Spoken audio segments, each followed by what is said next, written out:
Porque tudo é um ensinamento de Deus. Tudo na nossa vida.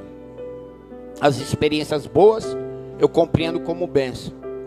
As experiências difíceis que eu passo, eu compreendo como ensinamento de Deus. Assim é a minha compreensão das coisas. Então dificilmente eu vou gastar o tempo que Deus me deu murmurando, reclamando sobre algo. Pelo contrário, tentando entender e compreender aquilo que Deus quer me ensinar com a situação. A Bíblia vai dizer assim: vós já estáis limpos pela palavra que eu vos tenho transmitido. Permaneça em mim e eu permanecerei em vós.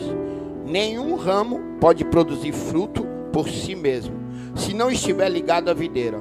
Vós igualmente não podereis dar frutos por vós mesmos, se não permanecerdes unidos a mim. Eu sou a videira, vós sois o ramo.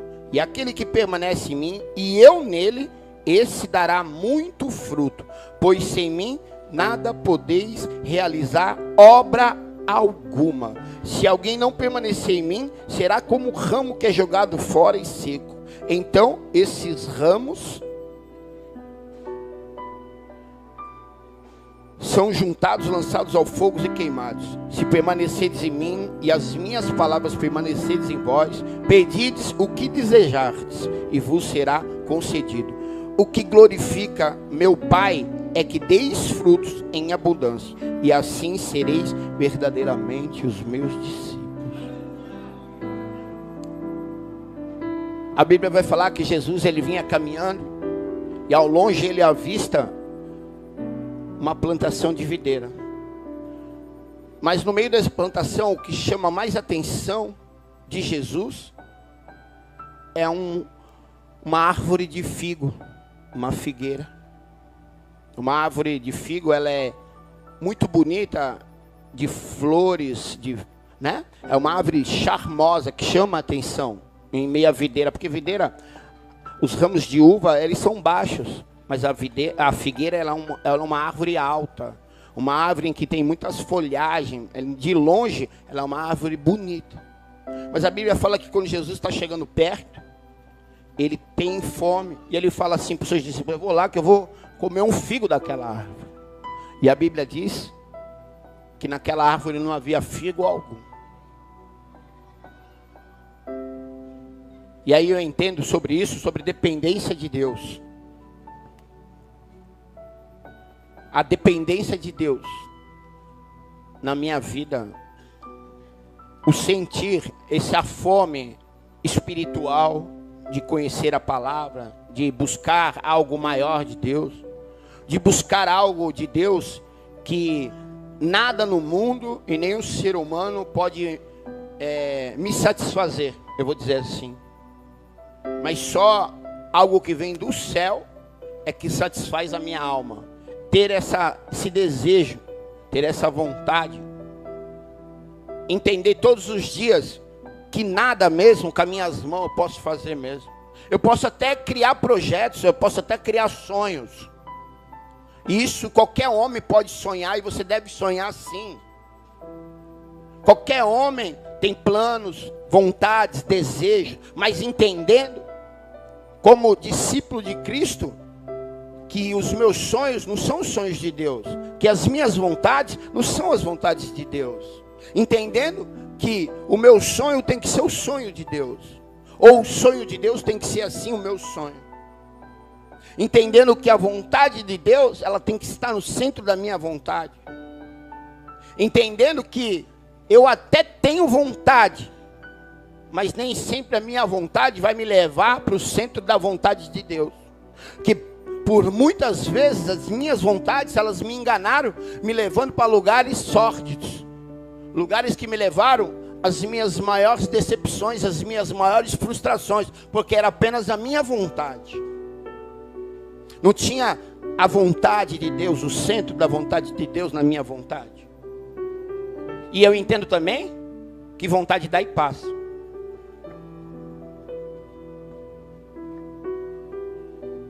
Eu entendo isso. E eu entendo que a dependência de Deus para qualquer ser humano, para você que está me assistindo em casa, para mim que está aqui nesse dia de hoje, mais uma vez voltando aqui no domingo de manhã, pela manhã, no primeiro dia da semana, no primeiro horário da semana, mais uma vez depois de 12 anos, fazendo isso como uma rotina na minha vida, entendendo que eu não somente preciso disso, mas eu quero isso para a minha vida, porque eu entendo também que todos precisam. E eu falo constantemente que nem todo mundo que precisa quer isso. Existe a diferença de precisar e de querer isso. Eu preciso de verdade disso. Eu preciso de verdade de Deus, de sentir, de ter, de querer estar na presença de Deus. Mas eu quero de verdade isso para a minha vida. Porque quando eu falo eu quero isso de verdade, eu entendo que aí entra aquela palavra de Jesus: aquele que quiser me seguir, negue-se a si mesmo, tome sua cruz e me siga. Porque eu entendo que quando eu falo eu quero isso para a minha vida, eu entendo também que o meu cargo vai gerar uma carga sobre a minha vida, e que essa carga ela gera um sacrifício sobre a minha vida. Então quando você fala eu quero seguir Jesus, eu quero estar com Jesus, eu quero permanecer com Jesus, eu vou entender também que há uma carga sobre isso. E aí você vai ter que entender que o querer gera um sacrifício sobre qualquer uma das pessoas. Que a mudança ela não acontece assim, automaticamente eu aperto um botão, um start e mudo de fase, igual um videogame. Não é assim que funciona. Eu preciso gerar um sacrifício. Eu preciso dar para Deus aquilo que Ele me deu, que foi um sacrifício. E o sacrifício de cruz, que pagou pelos meus pecados e me tornou esta pessoa que sou hoje. Porque eu não era, eu me tornei.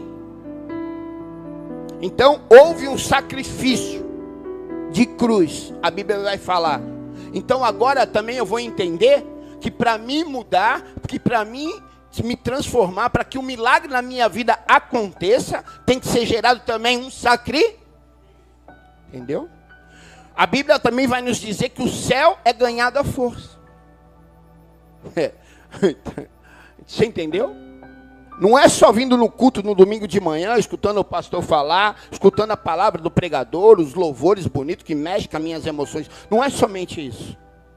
Eu preciso fazer com que a palavra ela seja viva e eficaz na minha vida. Eu preciso fazer que as palavras elas tornem-se vidas. E aí quando a palavra é gerada na minha vida, um sacrifício, quando a palavra ela é transformada em algo vivo e eficaz, a Bíblia vai falar que a presença de Deus permanece em mim. Porque nós somos o templo, não é essa parede aqui. Nós somos o templo de Deus. Eu e você que está aqui é o templo de Deus, é a morada do Espírito Santo. O dunamis de Deus, que é a energia de Deus, que é o Espírito Santo de Deus, ela está viva em cada um de nós. Essa energia, ela está sendo gerada em cada um de nós. Quando eu coloco a palavra como viva e eficaz na minha vida. Quando eu faço a palavra se tornar eficaz e viva. Quando ela se torna viva na minha vida. Quando eu entendo que responsabilidade não tem nada a ver com o que eu acho certo e com o que eu acho errado. Ou que é isso ou que é aquilo. Não, quando eu crio uma responsabilidade com a palavra, não importa mais aquilo que eu penso ou os meus achismos. Importa sim é que a palavra ela se faça viva na minha vida. E para mim fazer com que ela se torne viva, eu tenho que entender que tem que ter um sacrifício. E sacrifício é tudo que eu faço contra a minha vontade. Eu não quero acordar cedo e ir no culto da manhã, mas eu acordo cedo e ir no culto da manhã. Houve um sacrifício, houve um movimento. A Bíblia vai dizer que quando a terra ainda era sem forma e vazia, o Espírito de Deus já se movimentava. Preste atenção, esse Espírito agora, Jesus vai falar assim, agora eu vou junto do meu Pai, mas eu deixo para vocês esse Espírito. Então se esse Espírito é um Espírito de movimento, ele não vai permanecer em mim, se eu não fazer com que a palavra se movimente também através da minha vida. Então é quando eu estou na presença de Deus, aquilo que é sem forma e vazia, através do Espírito Santo que habita em mim, começa a se tornar vivo, começa a ter vida, começa a ter transformação. E aí onde a palavra entra, que aquele que permanece em mim vai dar muito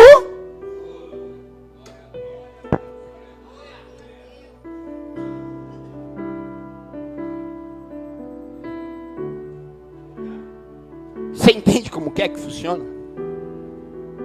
Eu vim a João, agora estou indo em Gênesis, mas estou dois para você entender que é exatamente assim que funciona a palavra.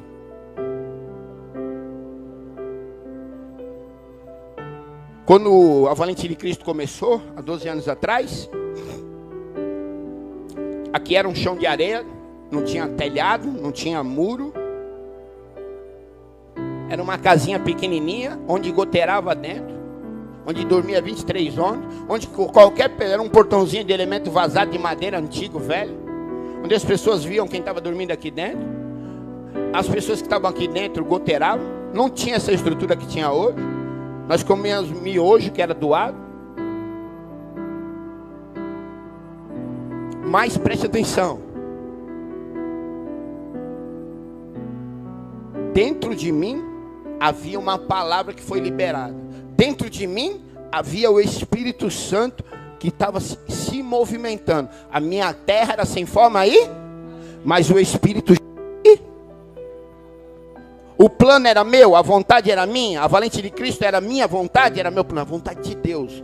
A minha vontade no centro da vontade de Deus, através do movimento do Espírito Santo, fazendo assim aquilo que é sem forma e vazio, dar muito. Você entende que não é eu? Você entende que tudo na tua vida que vai te acontecer é Deus? Depende da tua atitude. Fala para o teu irmão, tudo depende da tua atitude. Foi fácil para mim? É fácil para mim até hoje? Porque também tem um problema. Fala, tem um problema. Toda vez que eu adquiro uma responsabilidade, a minha responsabilidade ela vai dobrar. Porque depois de uma responsabilidade vem a segunda responsabilidade. E aí quando eu adquiro a segunda responsabilidade, vem a terceira responsabilidade. Aí a Bíblia vai dizer que quanto mais é confiado, quanto mais é confiado, mais é. Justamente por causa disso. E é exatamente isso. Hoje é um culto de domingo, culto da família. Que você venha entender a importância da dependência de Deus. O quanto é importante estar na presença de Deus. O quanto é importante buscar a Deus. O quanto é importante você ler a palavra. O quanto é importante você jejuar. O quanto é importante você subir no monte, orar. O quanto é importante esse relacionamento. Porque ninguém tem estoque de azeite. O azeite acaba. Toda vez que você acender a lamparina, ele vai diminuindo o teu estoque. Ninguém tem estoque de Deus. Eu tenho que estar constantemente buscando. Por isso que a Bíblia vai dizer assim, sejam firmes e...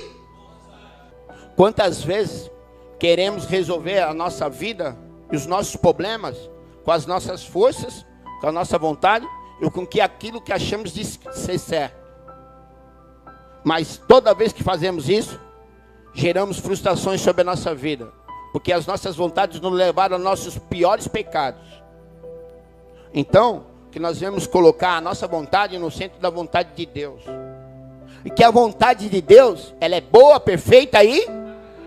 Então que a vontade de Deus ela seja rainha ou rei dentro do meu palácio.